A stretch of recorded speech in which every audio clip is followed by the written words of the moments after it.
Toxoplasmosis ocular. El toxoplasma ocular es una enfermedad infecciosa que amenaza la vista y afecta a una gran parte de la población mundial. Es causada por el Toxoplasma gondii. Es una de las etiologías infecciosas más frecuentes que causan una uveitis posterior. Suele presentarse clínicamente con retinocoroiditis. Su diagnóstico se hace a través de pruebas serológicas de IgM e IgG y también por la detección del ADN del parásito en el humor acuoso o vítreo puede proporcionar evidencia para un diagnóstico definitivo. El pilar actual del tratamiento es el uso de antibióticos orales con corticosteroides sistémicos y antibióticos intravítreos. A partir de acá voy a ir mencionando los artículos que revisé. El primero es un artículo que se titula Toxoplasmosis ocular inactiva. Está realizado en el 2020.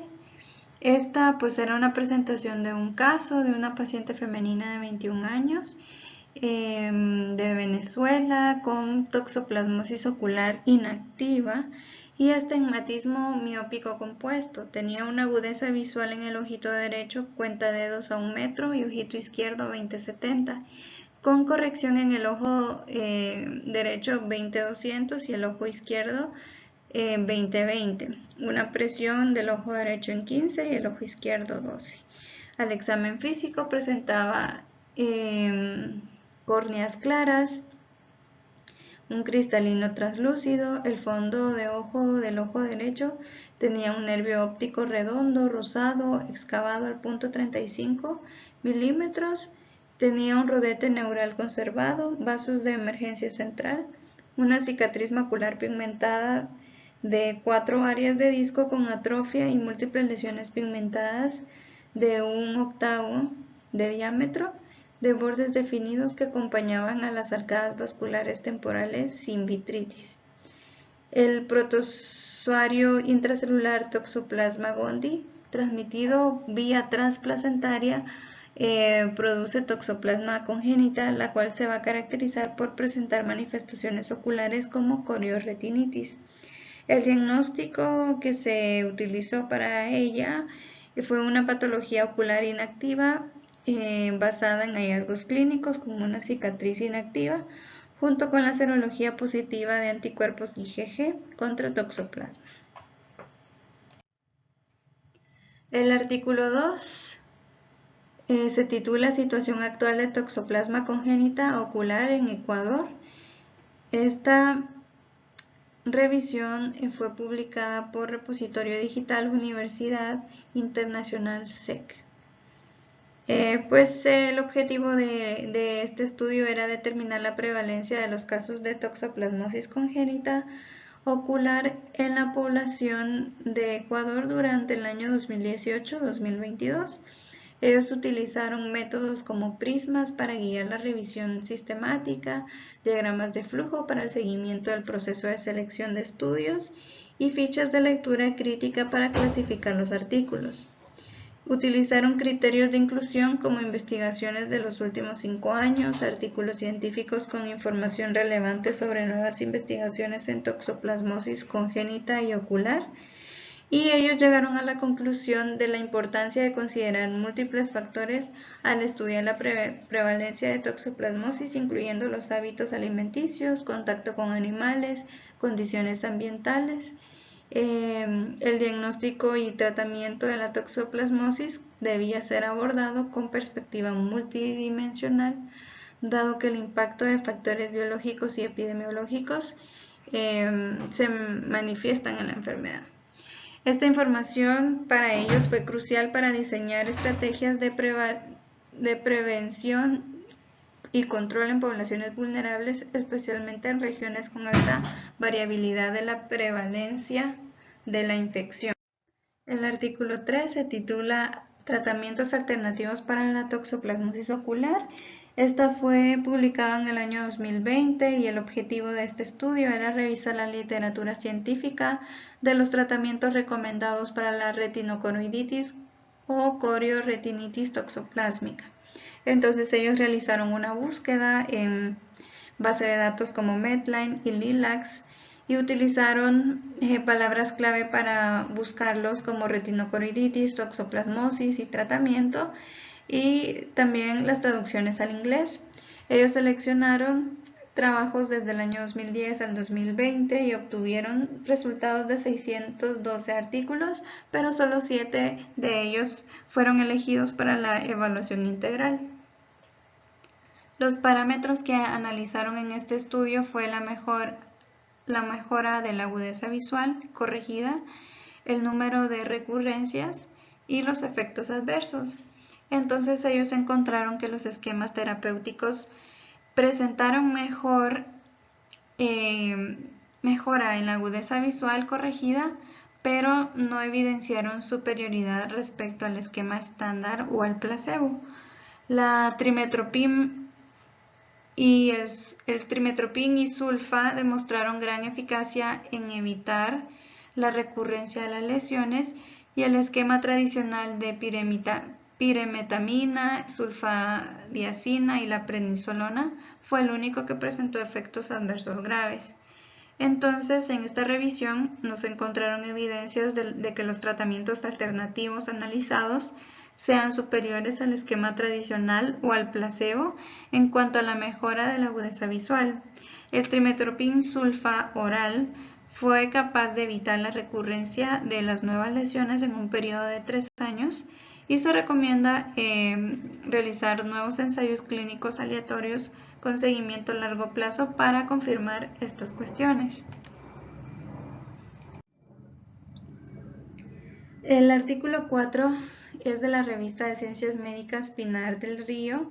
Se titula Toxoplasmosis ocular, aspectos clínicos epidemiológicos en la edad pediátrica. Esto se realizó o se publicó en el año 2020. El objetivo de ellos era identificar las características clínicas epidemiológicas de las toxoplasmosis oculares en pacientes en edad pediátrica en el año 2012 al 2018. Entonces utilizaron un estudio observacional transversal analítico en 39 pacientes pediátricos con toxoplasmosis ocular que fueron atendidos en la clínica de uveitis en el Hospital General Docente Abel Santa Marina en el año 2012 y 2018. Utilizaron variables como edad, sexo, factores de riesgo, síntomas, hallazgos clínicos y complicaciones, y también se utilizó el parámetro de medición de la agudeza visual. Encontraron que la enfermedad fue más frecuente en los pacientes de 15 a 18 años con un 46.2%, que las condiciones de mala calidad del agua potable llega al 100%, y la manipulación adecuada de los alimentos un 89.7%. Esta asociación con un nivel de significancia del 10% entre síntomas y tipo de uveitis según la localización anatómica también fue un tema de estudio, y también hubo una asociación anatómica entre la extensión de la lesión y la clasificación anatómica. La presencia de la cicatriz en zona macular y vasculitis se evidenció en el 33.3% y 12.8% respectivamente, por lo que concluyeron que fue frecuente la presencia de malas condiciones higiénicas, y la prevención y el tratamiento oportuno son las mejores formas de reducir la ceguera por toxoplasmosis en niños. O sea, del objetivo que era determinar las características clínicas y epidemiológicas, si lo lograron. Epidemiología, mala higiene o precariedades en los servicios básicos, y tiene una relación con el toxoplasmosis ocular en edad pediátrica. Y que sí, en cuestiones clínicas, que sí hubieron daños tanto en la zona macular y en los vasos sanguíneos de la retina. El artículo 5 habla sobre la prevalencia de factores de riesgo de hidrocefalia y corioretinitis en pacientes recién nacidos con toxoplasmosis congénita. Ellos proponían un estudio documental con el objetivo de analizar la prevalencia de hidrocefalia, corioretinitis y sus factores de riesgo en recién nacidos con toxoplasmosis congénita, y se basaron en el análisis de distintas fuentes científicas utilizando buscadores. Los resultados determinaron que la hidrocefalia y la corioretinitis se manifestaron con frecuencia en los recién nacidos con toxoplasmosis congénita. Los factores de riesgo que aumentaban la susceptibilidad al contagio están relacionados tanto con los hábitos de higiene, consumo de alimentos mal cocidos, por ejemplo la carne, y que encontraron una prevalencia de infección de toxoplasmosis en mujeres de países de Sudamérica en edad gestacional con una media de un 42% hasta el 93%.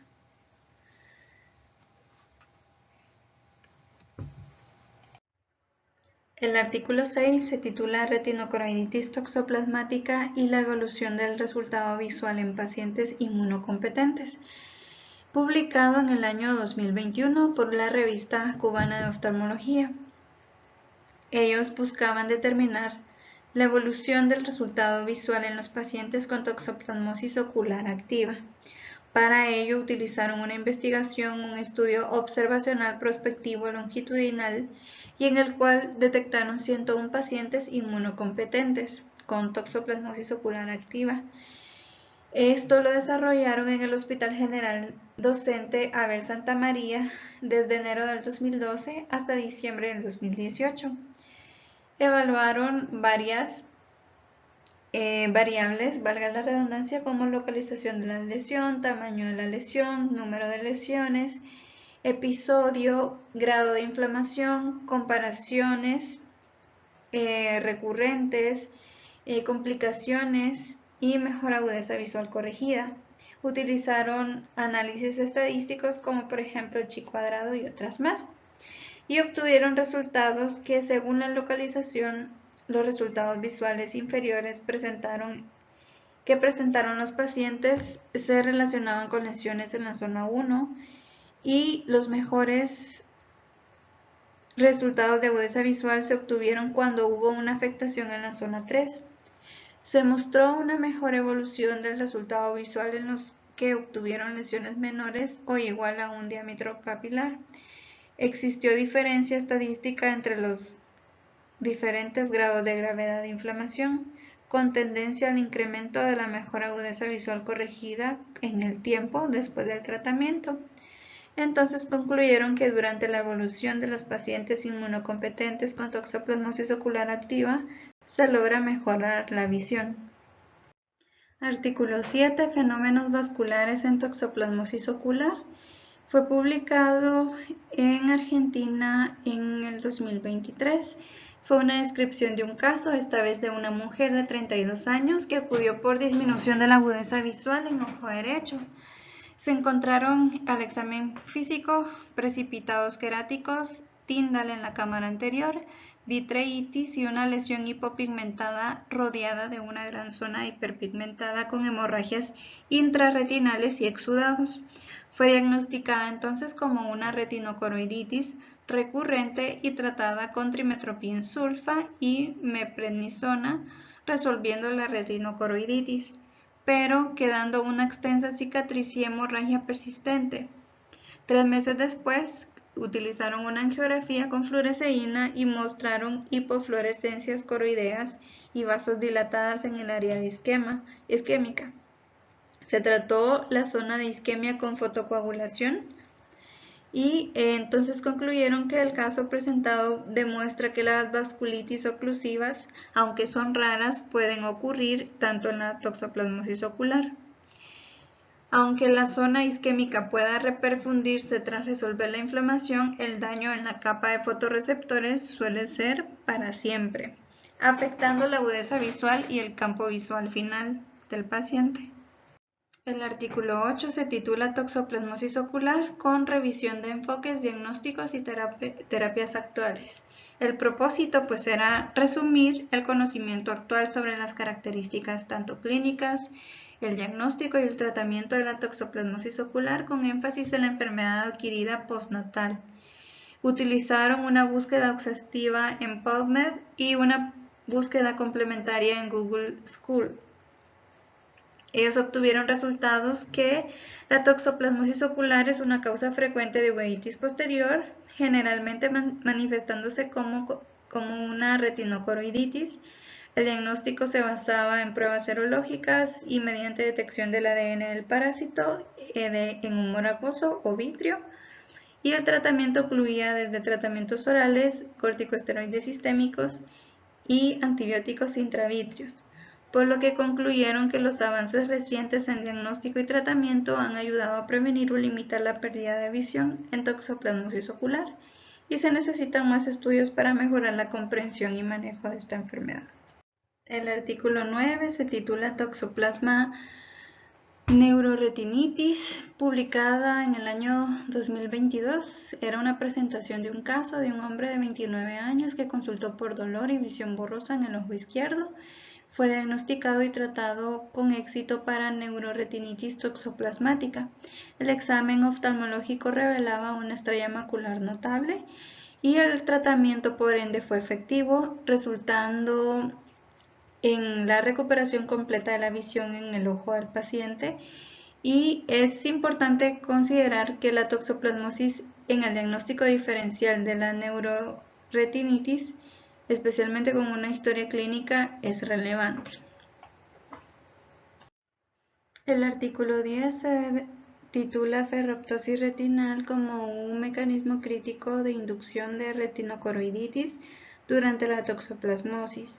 Esta fue publicado en el noviembre del 2023 y pues ellos utilizaron experimentos en ratones infectados con Toxoplasma gondii y mostraban un aumento de la peroxidación lipídica y la deformidad mitocondrial en los fotorreceptores, sugiriendo la participación del proceso ferroptótico. La deferiprona, un quelante de hierro, redujo la captación de hierro y mejoró la inflamación en la retina. Entonces, estos hallazgos sugirieron que los niveles de hierro en el humor acuoso pueden ser útiles como marcadores diagnósticos, y los quelantes de hierro pueden ser tratamientos potenciales para la toxoplasmosis ocular.